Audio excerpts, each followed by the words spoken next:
Bismillahirrahmanirrahim. Bismillahirrahmanirrahim. Assalamualaikum warahmatullahi wabarakatuh. Ikhwani wa akhwati fillah. Kita pada musim wabah pandemi adalah musim yang kita sebenarnya berada di atas musibah dari Allah Subhanahu wa taala. Yang sebelumnya kita dalam keadaan nikmat, mungkin karena kekufuran nikmat kita, Allah rubah menjadi niqmah. Bahwa nikmat harus disyukuri. Sebagaimana kata Ibnu Qayyim rahimahullah, an-ni'mah idza syukirat qarrat wa idza kufirat farrat. Nikmat itu kalau disyukuri, dia akan semakin lengket dengan kita, bahkan akan bertambah. Tetapi kalau nikmat itu dikufuri, dia akan lari dari diri kita. Rahimani wa rahimakumullah jami'an. Ketika musim musibah ini adalah musim di mana kita dalam kondisi Allah berikan cobaan bagi kaum muslimin, dan tentunya kondisi yang seperti ini akan sirna, akan hilang bukan karena sebab-sebab semata-mata sebab duniawi yang kita lakukan, baik itu karena vaksin, masker, hand sanitizer, social distancing, cuci tangan, isolasi diri, PSBB dan lain-lain. Itu hanyalah sebab duniawi, sah-sah saja. Tetapi ada sebab ukhrawi yang dilupakan oleh kaum muslimin, dilupakan oleh saudara kita. Sebab ukhrawi yang sangat fundamental sekali, yaitu yang pertama adalah kembali kepada Allah Subhanahu wa taala, bertaubat dari dosa-dosanya, semakin bertakwa kepada Allah Subhanahu wa taala. Allah Subhanahu wa taala berfirman, "Innallaha la yughayyiru ma biqaumin hatta yughayyiru ma bi anfusihim. Wa idza aradallahu biqaumin su'a fala maraddalah wa ma lahum min dunihi miwal." Kata Allah Subhanahu wa taala dalam firman-Nya, sesungguhnya Allah tidaklah merubah keadaan suatu kaum, kondisi suatu kaum, hingga mereka sendirilah yang merubah keadaan yang ada pada diri mereka sendiri. Dan apabila Allah menghendaki keburukan terhadap suatu kaum, maka tidak ada yang dapat menolaknya, mencegahnya, dan sekali-kali tidak ada pelindung bagi mereka selain Allah Subhanahu wa taala. Kondisi yang seperti ini di musim wabah yang kita berada di padanya, Allah nggak akan rubah kondisi seperti ini. Sampai apa? Sampai kita merubah diri kita dengan kembali kepada Allah, bertobat kepada Allah Subhanahu wa taala. Jangan berhenti hanya kepada sebab-sebab duniawi. Jangan mengantungkan kepada sebab-sebab duniawi. Jangan berhenti sampai di sini.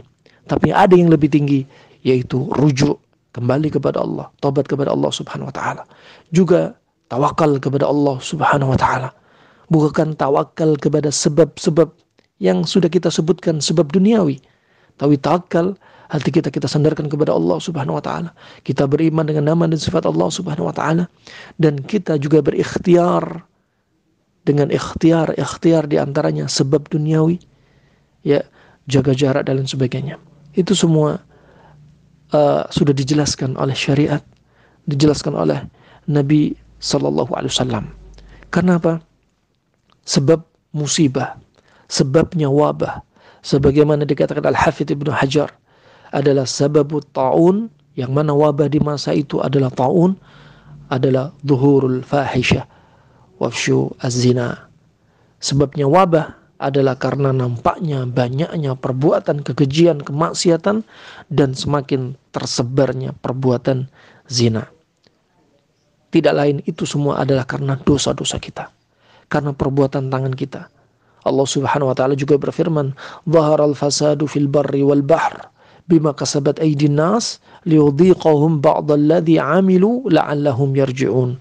Telah nampak kerusakan di darat dan di laut disebabkan karena perbuatan tangan manusia, supaya Allah merasakan kepada mereka sebagian dari akibat perbuatan mereka sendiri, agar mereka kembali ke jalan Allah Subhanahu wa taala.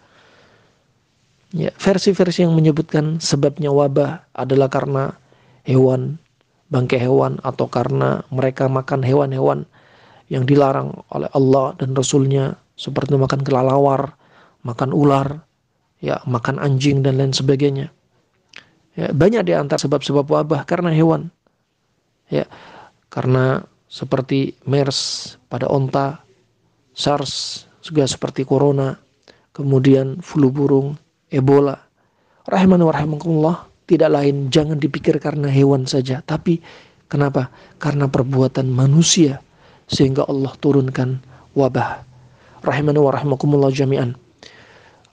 Sebab-sebab di antara sebab untuk terjegah diri kita dari wabah, banyak sebab.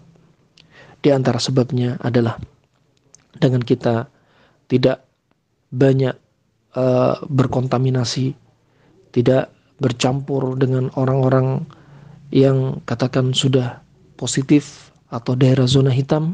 Yang zona hitam gak boleh keluar, yang orang luar gak boleh masuk ke zona hitam.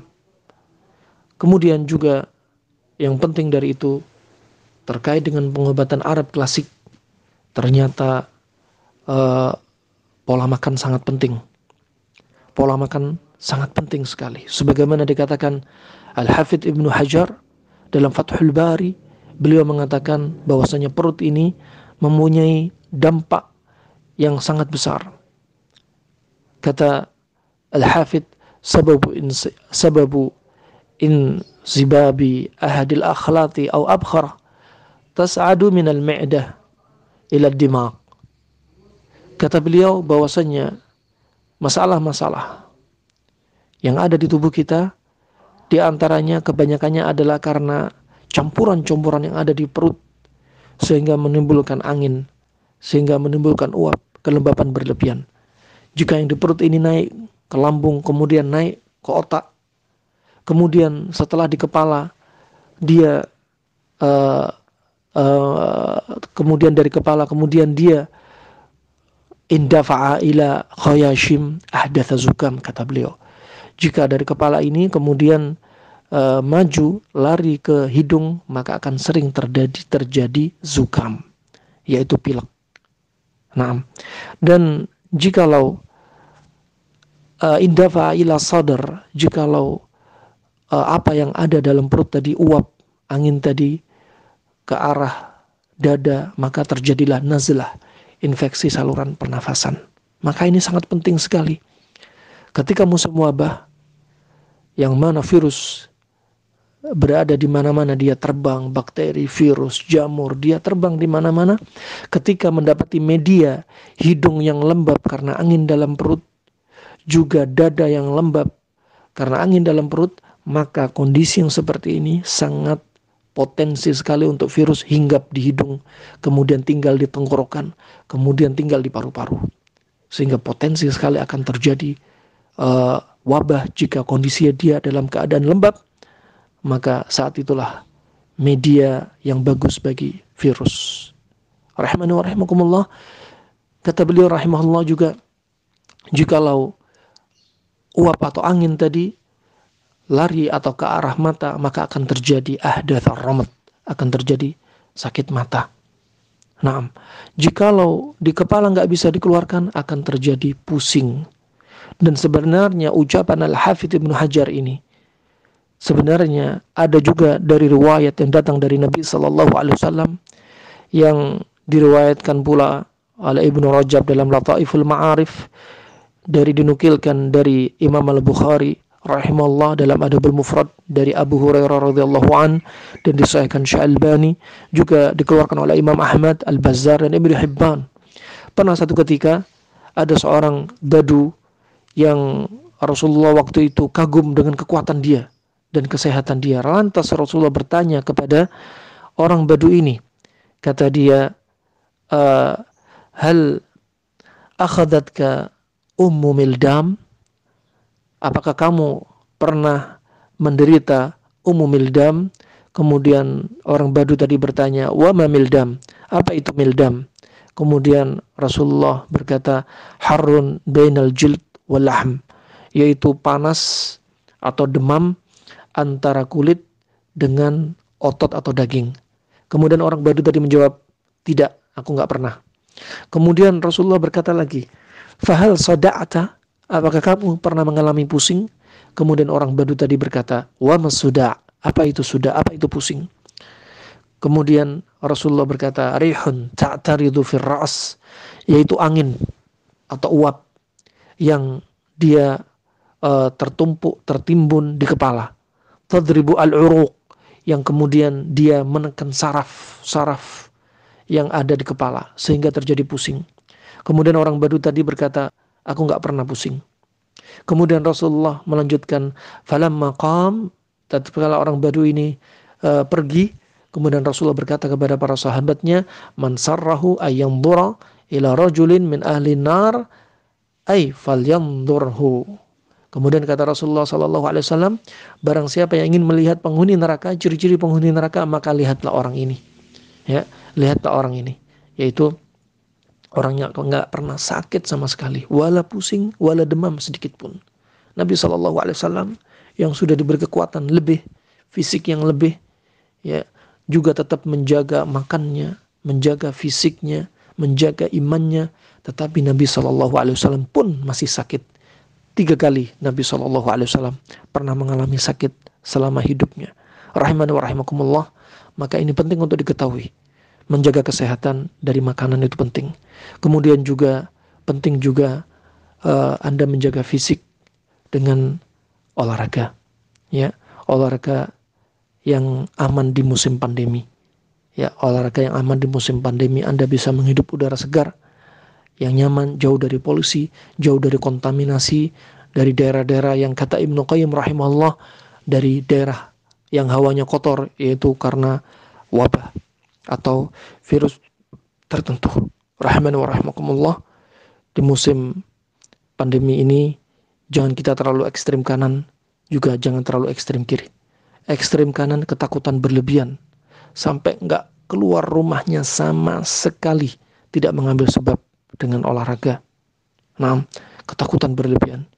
Juga jangan pula ekstrem kiri, yang mereka ini tidak takut sama sekali dengan wabah dan sama sekali tidak mengambil sebab. Kata Syekh Ibnu Utsaimin rahimahullah, orang yang tidak mengambil sebab berarti dia adalah orang yang mencela hikmah dari Allah Subhanahu wa taala. Karena Allah Subhanahu wa taala menciptakan segala sesuatu dengan sebab. Orang sakit mengambil sebab, sebabnya adalah dengan berobat. Begitu pula ketika musim wabah, ambil sebab, di antara sebabnya dengan menjaga fisik. Ya, dan telah disebutkan sebagaimana Ibnu Qayyim sebutkan, wabah itu sangat mudah menyebar ketika musim dingin. Ketika musim dingin, wabah sangat mudah menyebar. Oleh karena itu, banyak saudara-saudara kita yang terkena wabah di daerah Jawa Barat, ya, dilakukan PSBB karena apa? Karena mereka yang biasa terpapar dengan AC di ruang yang tertutup. Ini kesempatan olahraga di bawah terik matahari itu juga membantu Anda untuk menjadikan sebab dijauhkan dari wabah. Dan orang yang kena wabah, tidak kena wabah, semua dengan izin Allah Subhanahu wa taala. Enggak ada penyakit menular kecuali dengan izin Allah Subhanahu wa taala. Siapa yang kena sudah Allah catat. Semoga bermanfaat. Rahimani wa rahmakumullah. Tetap jaga kesehatan. Pilih dengan salah satunya sebab adalah olahraga dan menjaga pola makan. Semoga bermanfaat. Wabillahi taufiq wal hidayah. Wassalamualaikum warahmatullahi wabarakatuh.